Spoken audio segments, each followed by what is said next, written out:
Hello student, आज के इस वीडियो में हम लोग देखेंगे क्लास 12 केमिस्ट्री चैप्टर 8 का ऑब्जेक्टिव्स एंड सब्जेक्टिव दोनों क्वेश्चंस और उसके आंसर्स, जो इस साल के लिए बहुत ही आपके काम आने वाले हैं, जो आपके 70 में 70 की तैयारी करा देंगे। अभी तक मैंने 7 अध्याय तक डाल दिया है, नीचे आपको डिस्क्रिप्शन में उसका लिंक मिल जाएगा और इसके बाद धीरे धीरे मैं सभी चैप्टर के डाल दूंगा। आप ही पहले क्वेश्चन कंप्लीट कर लीजिएगा, तब किसी दूसरे क्वेश्चन को देखिएगा। वैसे आपके मन के सभी क्वेश्चन इसमें मिल जाएंगे। नाम है डी एंड एफ ब्लॉक के तत्व। बहुत ही छोटा सा, ज़्यादा इसमें क्वेश्चन नहीं, बहुत ही केवल ऑब्जेक्टिव है और लघु उत्तरीय प्रश्न है। आगे देखते हैं। पहला क्वेश्चन, जलीय में द्विसंयोजी आयन, जलीय विलयन में समझ लीजिएगा, जलीय विलयन में द्विसंयोजी आयन चुंबकीय आघूर्ण की गणना कीजिए यदि उसका परमाणु क्रमांक 25 है। मान लीजिए जलीय विलयन में एक ऐसा आयन है जो द्विसंयोजी है। द्विसंयोजी मतलब 2 इलेक्ट्रॉन त्यागने वाला है। तो हमें उसका चुंबकीय आघूर्ण की गणना करना है और ये बता दिया है कि उसकी परमाणु संख्या कितना है, 25। जेड का मान दे दिया है और द्विसंयोजी है ये भी बता दिया है और हमें उसका चुंबकीय आघूर्ण निकालना है। देखते हैं, ऑप्शन दे रखा है इतना इतना इतना इतना, क्या होता है। तो द्विसंयोजी है तो 25 वैसे 25 परमाणु संख्या किसका होता है, मैग्नीज का। 2 इलेक्ट्रॉन त्यागा, द्विसंयोजी का मतलब 2 इलेक्ट्रॉन त्यागा तो 2 प्लस आया। अब इसके पास बचे कितने, 25 में से 2 त्याग दिया तो 23 बचे। तो 1s2 2s2 2p6 3s2 3p6 4s0 3d5 होगा, 3d5 है कि नहीं, देख लेते हैं। 2 2 4 6 10 10 और ये 8 18 इलेक्ट्रॉन और 5 18 5 23 इलेक्ट्रॉन। 2 इसमें का उड़ गया, 0 बचा। तो 5d में कितने, 3d में कितने इलेक्ट्रॉन है, 1 2 3 4 5 इलेक्ट्रॉन है। तो चुंबकीय आघूर्ण कैसे निकाला जाता है, म्यू बराबर √n इंटू n प्लस 2 करके निकाला जाता है बोर मैग्नेट्रॉन। n का मान रखेंगे 5, तो हल करेंगे तो आ गया 5.92 pm। ऑप्शन ये वाला हो जाएगा। आ रहा समझ में, इस तरह निकाला जाता है। अगला क्वेश्चन है, लैंथेनॉइड के समान इलेक्ट्रॉनिक विन्यास है। जनरल इलेक्ट्रॉनिक विन्यास, मोटा मोटी इसमें सभी इलेक्ट्रॉन को सजाया जाता है, बाह्य विन्यास सबका आते हैं। तो पहले भरता है n-2 f 1 से 14 भरता है, 1 से 14 तक भरता है। फिर n-2 d 0 से 1 तक भरता है। या तो इसमें 0 इलेक्ट्रॉन रहेंगे डी में, नहीं तो 1 ही इलेक्ट्रॉन रहेगा, बस इससे ज़्यादा नहीं होगा। और NS2 में हमेशा 2 इलेक्ट्रॉन मिलेंगे आपको।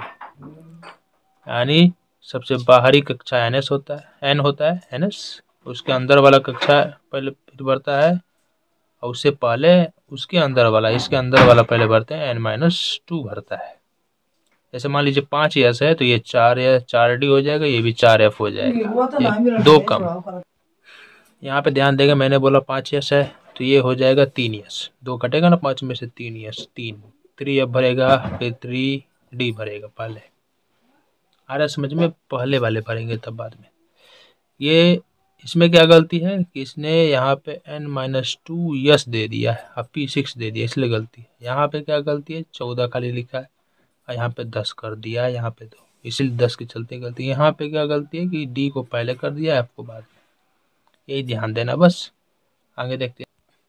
अगला क्वेश्चन है, निम्न में से कौन लौह चुंबकीय पदार्थ का उदाहरण है। ये मतलब लोहा के संपर्क में लाने पर, अच्छा, ये लोहा चुंबकीय की तरह व्यवहार करते हैं, चुंबक के संपर्क में तुरंत सट जाते हैं चुंबक से। तो नमक तो ऐसा नहीं करता, नहीं ऑक्सीजन करता, नहीं पानी करता है, ये करता है CrO2।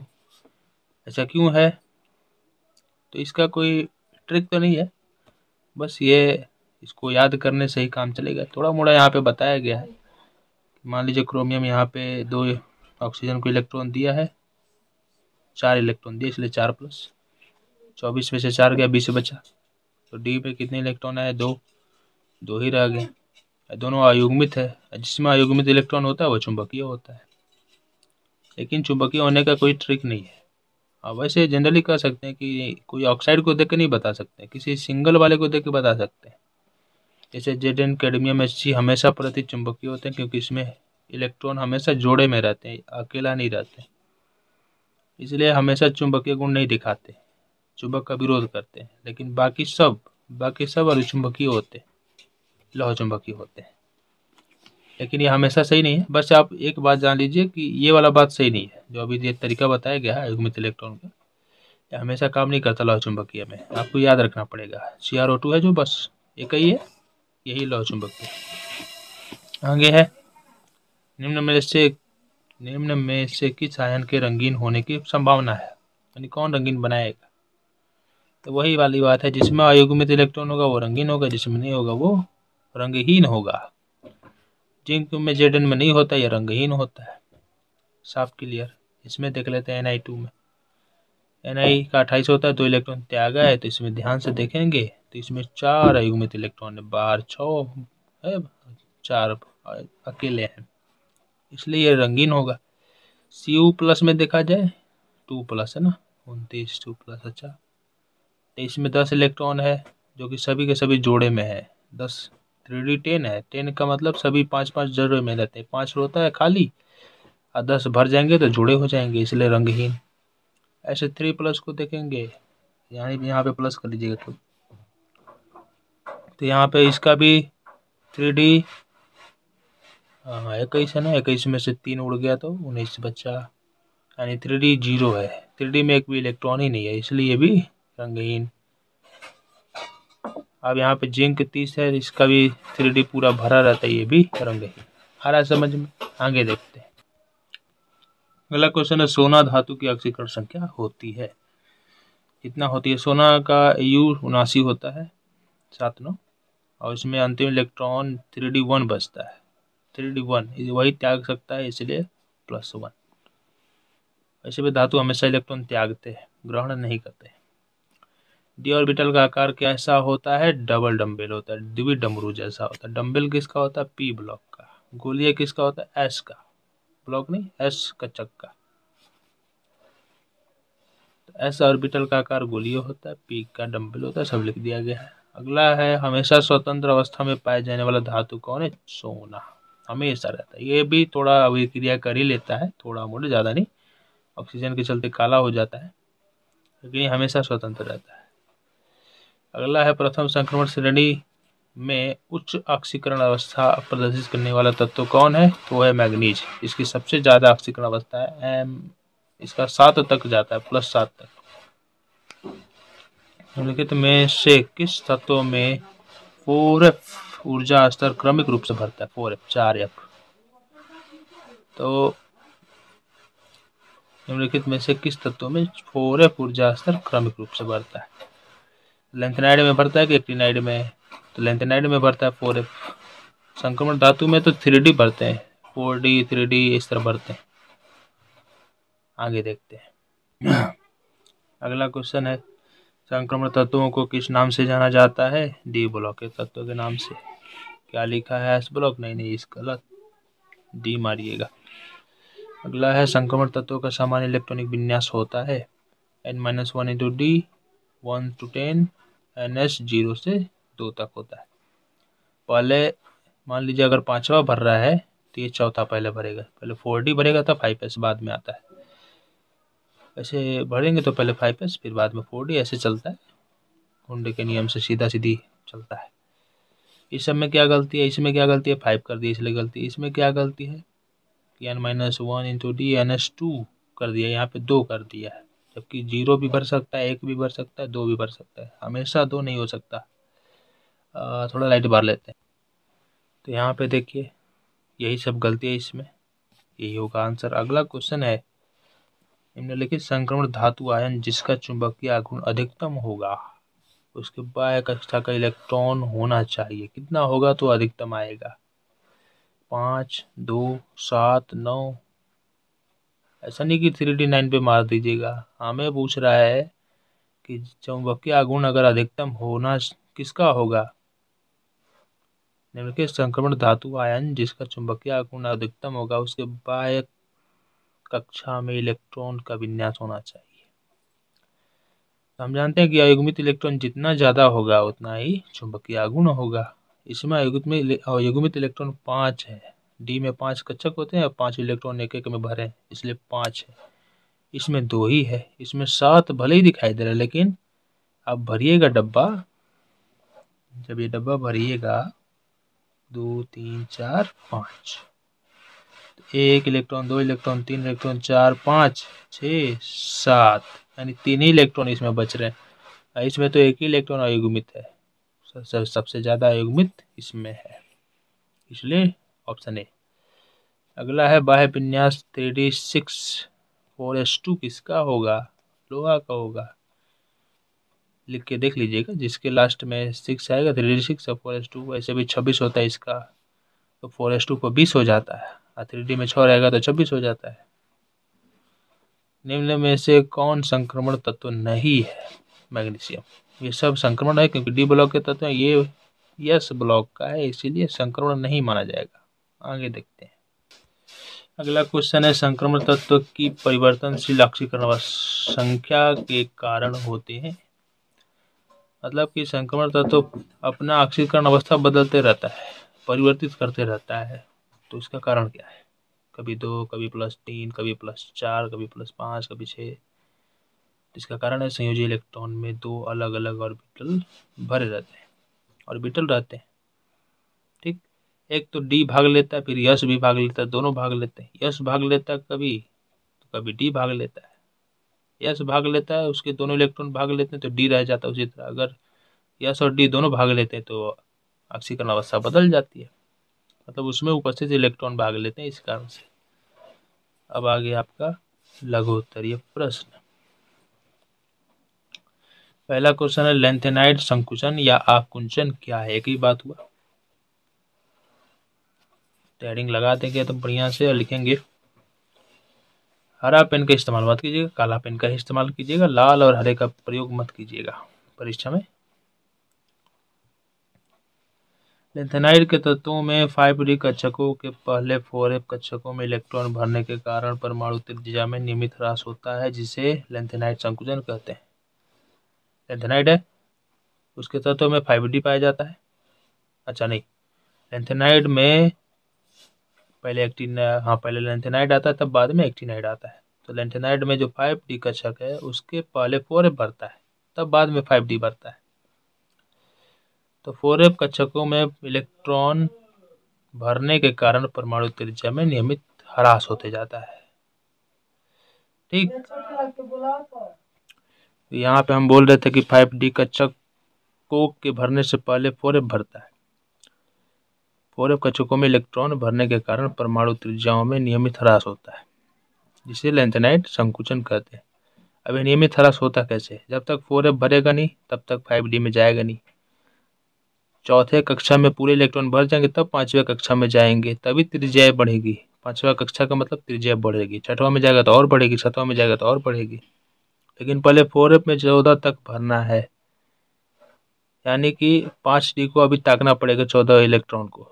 14वां इलेक्ट्रॉन भर जाएगा तब 5d में जाएगा। अब इस कारण से होता क्या है, नाभिक का आकार बढ़ते जा रहा है। जैसे जैसे परमाणु संख्या बढ़ेगी नाभिक का आकार बढ़ते जाएगा। अब केवल एक एक इलेक्ट्रॉन बढ़ रहा है। इसके कारण होता क्या है कि वो इलेक्ट्रॉन और खिंचाते चला जाता है नाभिक की ओर, और बढ़ने की त्रिज्या बढ़ने की बजाय और घटने लगती है, ह्रास होने लगता है। इसी को लेंथेनाइड आकुंचन कहते हैं। उसका ग्राफ आप देखे होंगे, किताब में भी दिया है। इस तरह थोड़ा सा नीचे की ओर धंसता आता है, सीधा ही रहता है लेकिन नीचे की ओर धंसता है, यानी जो ह्रास को दिखाता है। आगे क्या करना है, इन दोनों का विन्यास लिखना है। तो देखिए आगे, तो SC का होता है 21 scandium, 1s2 2s2 2p6 3s2 3p6 4s2 3d1 हो जाएगा। यहाँ पे कोई विशेष नियम नहीं है, इसलिए सीधा सीधी भर देंगे इलेक्ट्रॉन। लेकिन यहाँ पे थोड़ा विशेष नियम है, कॉपर 29 का 1s2 2s2 2p6 3s2 3p6 4s2 यहाँ पे भरेंगे, यहाँ पे 3d9 होगा। लेकिन 3d9 अस्थाई नहीं है, अस्थाई होता है। इसको अस्थाई करने के लिए हम क्या करते हैं, एक इलेक्ट्रॉन इसमें का भर देते हैं, इसे 10 कर देते हैं, इसको 1 कर देते हैं, तभी अस्थाई विन्यास, यही सही विन्यास, यही ध्यान रखिएगा। आगे देखते हैं। अगला क्वेश्चन है संक्रमण तत्वों में परिवर्तनशील अवस्था क्यों होता है? यानी ये परिवर्तनशील ऑक्सीकरण अवस्था क्यों दिखाते हैं? वही संक्रमण तत्वों में NH और N-1 कक्षकों में इलेक्ट्रॉनों की ऊर्जाओं में केवल थोड़ा अंतर होता है। मैंने पहले ही बताया कि ये भी भाग लेता है, S और D भी भाग लेता है। NH से पहले वाला D कक्षक भाग लेता है, N-1 D। अब दोनों की ऊर्जाएं समान होती हैं, इस कारण से दोनों में से कोई भी भाग ले सकता है। इसके कारण ये इलेक्ट्रॉन यौगिक बनाने में, अच्छा दोनों के इलेक्ट्रॉन, इनके इलेक्ट्रॉन यौगिक बनाने में भाग लेते हैं, इसलिए संक्रमण तत्व परिवर्तनशील ऑक्सीकरण अवस्था दिखाती है। NH में का केवल भाग लेगा, अगर एक भाग लेगा तो +1, 2 भाग लेगा तो +2, अगर इसमें का भी एक भाग लिया तो 2 और 1 3 हो जाएगा, फिर 2 और भाग लिया तो 4 हो जाएगा, और एक भाग लिया तो दोनों मिलाकर 5 ऑक्सीकरण अवस्था बदलते रहता है। अगला क्वेश्चन है, Zn को संक्रमण तत्व नहीं माना जाता, क्यों नहीं है? क्यों? तो सिंपल सा बात है कि इसके बाह्य विन्यास में 3D कक्षक पूरे भरे हुए हैं। Zn को संक्रमण तत्व नहीं मानते हैं क्योंकि इसका D कक्षक पूरी तरह से भरा है और ये किसी से अभिक्रिया करता ही नहीं है, ना ये परिवर्तनशील ऑक्सीकरण अवस्था दिखाता, बस +2 दिखाता है, इसी कारण से। अगला है, प्रतिचुंबकीय पदार्थ क्या है, व्याख्या करें। तो जिसमें आयुग्मित इलेक्ट्रॉन होगा वो अनुचुंबकीय, जिसमें नहीं होगा वो प्रतिचुंबकीय। वे पदार्थ जो बाह्य चुंबकीय क्षेत्र द्वारा दुर्बल रूप से प्रतिकर्षित होते, आकर्षित नहीं होते बल्कि विरोध करते, प्रतिकर्षित चुंबकीय पदार्थ कहलाते हैं। प्रतिचुंबकीय, यहाँ पे चुंबकीय नहीं, प्रतिचुंबकीय कर लीजिएगा।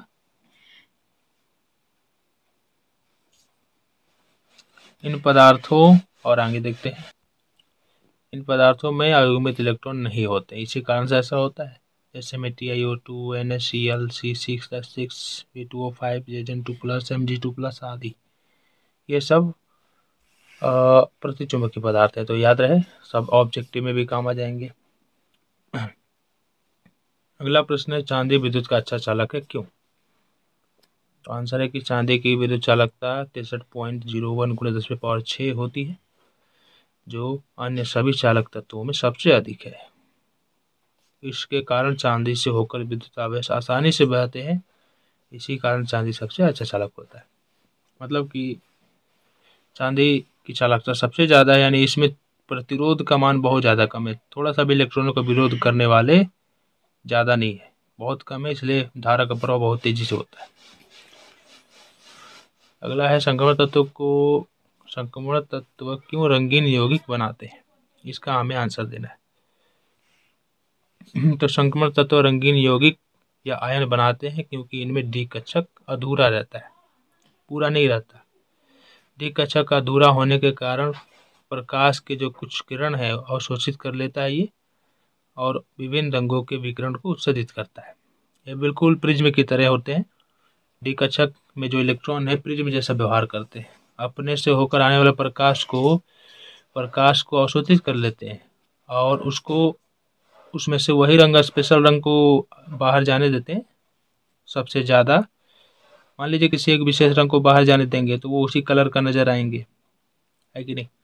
जैसे सोना पीला नज़र आता है, क्योंकि वो सूर्य के प्रकाश में से, जब सूर्य के प्रकाश में उसको रखा जाता है तो पीले रंग को ही आप भेजता है, बाकी सबको अवशोषित कर लेता है। जैसे प्रिज्म क्या करता है, एक भी रंग को नहीं रखता, सातों रंग को भेज देता है, उसी तरह ये भी काम करते हैं।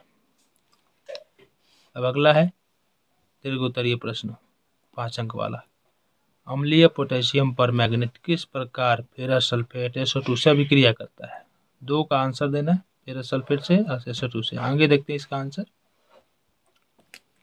तो ये क्वेश्चन दीर्घोत्तरीय पहली बार पूछा है, कभी देखा नहीं गया इस चैप्टर से। दीर्घोत्तरीय में 5 नंबर में केवल 2-2 नंबर का ही पूछते हैं ज़्यादातर, फिर भी इसे देख लीजिए। यहाँ पे पोटेशियम परमैंगनेट,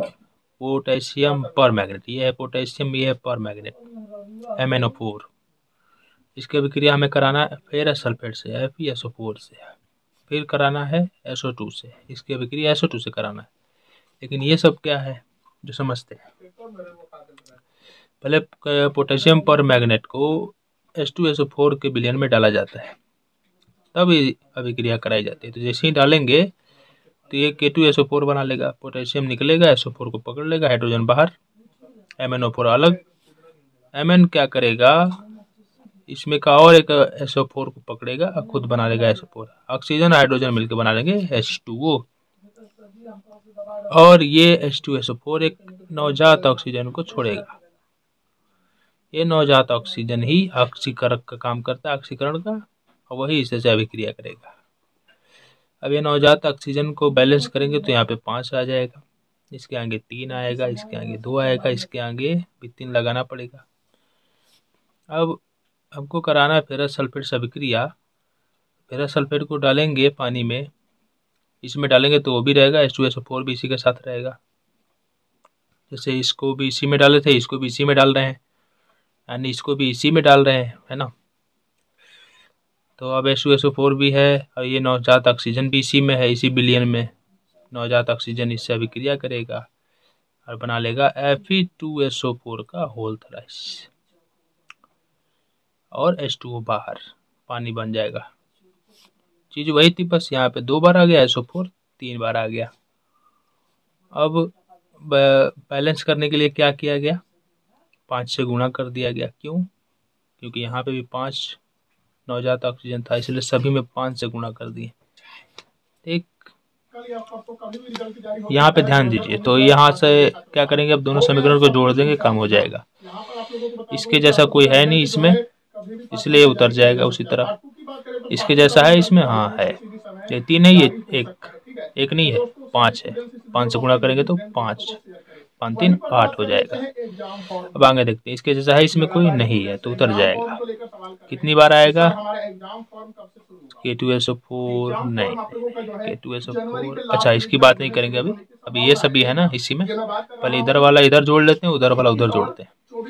तो इसको भी अब जोड़ना है, इसको उतार दिए, इसको उतार दिए, इसको इससे जोड़ दिए तो 8 हो गया। अब Fe है कितनी बार, 5 बार, 5 दूना के 10 हो जाएगा ना, 10 FeSO4 होगा। यहाँ पे 4 दिखा रहा है, और आगे थोड़ा समझते हैं, आपको क्लियर हो जाएगा। हाँ, ये ऑक्सीजन और ये ऑक्सीजन कट जाएंगे, क्योंकि इधर ये 5 है, इधर ये 5 है, 5 से गुणा है इसमें, तो 5 से 5 ये कट जाएंगे। इधर भाई ये इधर आएगा तो माइनस में हो जाएगा, दोनों घट के खत्म हो जाएंगे। अब बचा FeSO4, ये 10 बार होना चाहिए था ना, हाँ तो यहाँ पे तो दिखा रहा है 4 ही बार। अच्छा आगे देखते हैं, ये उतर गया उसी तरह, क्योंकि इसके जैसा कोई इसमें नहीं था। MnSO4 के जैसा भी नहीं था, ये भी उतर गया। कितनी बार, 2 बार उतर गया। H2SO, यहाँ पे 3H2O है, यहाँ पे भी H2O है, कितनी बार, 5 बार, तो 5 3 8 H2O। और Fe2SO4 जितना है 5 बार, ये भी है, तो 5 से गुणा करके आगे उतार दिए। यहाँ पे बाई मिस्टेक हुआ है, यहाँ पे 10 कर लीजिएगा, ठीक, क्योंकि यहाँ पे 2 FeSO4 है, तो 5 से गुणा होगा तो 10 हो जाएगा। इसको लेकर अगर आपको ज़्यादा टेंशन है तो इस पर ध्यान देने की कोई ज़रूरत नहीं है, इसको लेकर परेशान होना नहीं है। आप कभी यहाँ से 5 नंबर पूछा नहीं, हमेशा 2 नंबर ही पूछा है, इसलिए इसको ध्यान, ज़्यादा अगर टेंशन हो रहा है याद करने में तो छोड़ दीजिए इसे, क्योंकि ये क्वेश्चन जरूर नहीं कि ऐसा ही आएगा, इधर जितना पूछा उतना लड़ जाएंगे आपके 70 में 70। और देखिए अगला हमें कराना है कि MnO4 का SO2 से, तो पहले वही काम करेंगे। पहले H2SO4 में डालेंगे तो ये वही चीज़ बनेगा जो अभी ऊपर बना, नवजात ऑक्सीजन बनेगा, 5 बार गुणा कर देंगे इसमें। फिर SO2 की अभिक्रिया पानी में डाल के कराते हैं, इसमें नहीं डालते हैं, पानी में इसको डाल के लेते हैं, पानी में इसको डाल के लेंगे। अच्छा जो पानी बना ना उसी में डालेंगे, तो नवजात ऑक्सीजन, ये वाला नवजात ऑक्सीजन इससे अभिक्रिया करके H2SO4 बना लेगा। ये सभी मिलके H2SO4 बना लिए। बैलेंस करने के लिए हमने 5 से गुणा कर दिया, क्योंकि यहाँ पे भी नवजात ऑक्सीजन 5 है, इसलिए इसको भी 5 से गुणा कर दिया। अब क्या होगा, 5 से गुणा करेंगे तो सभी 5 5 हो जाएंगे, ये भी 5 हो जाएगा, ये भी 5 हो जाएगा, ये भी 5 हो जाएगा, ये और ये कट जाएगा, ये वाला, ये भी 5 हो जाएगा। इसके जैसा कोई नहीं इसमें, तो उसको उतार देंगे, इसके जैसा भी कोई नहीं, उतार देंगे। अब इनको SO2 लिख देंगे 5 बार, 5 बार SO2, और H2O को भी 2 बार, 2 बार कैसे, तो ये 5 बार ये, और उधर 3 बार है, इधर आएगा घटेगा तो 5 में से 2 घटा, 3 घटा तो 2 बचेगा। हो गया क्लियर इधर का, इसको भी घटाया गया है इसमें से। और K2SO4 जैसा कोई नहीं इसमें, तो इसको उतार देंगे इधर। MnSO4 को भी उतार देंगे। बचा H2SO4 कितनी बार, 5 से गुणा करेंगे तो 5 बार उतार देंगे। हो गया क्लियर। यहाँ से ये पूरा मैंने आपको 1 नंबर 2 नंबर 5 नंबर सारा दे दिया क्वेश्चंस। ठीक, इसे पूरा कंप्लीट कर लीजिएगा, इतना में से पूरा लड़ जाएगा आपका इस चैप्टर से जो भी पूछेगा। अगले वीडियो में हम लोग 9 अध्याय का देखेंगे। तो मिलते हैं अगले वीडियो में। धन्यवाद।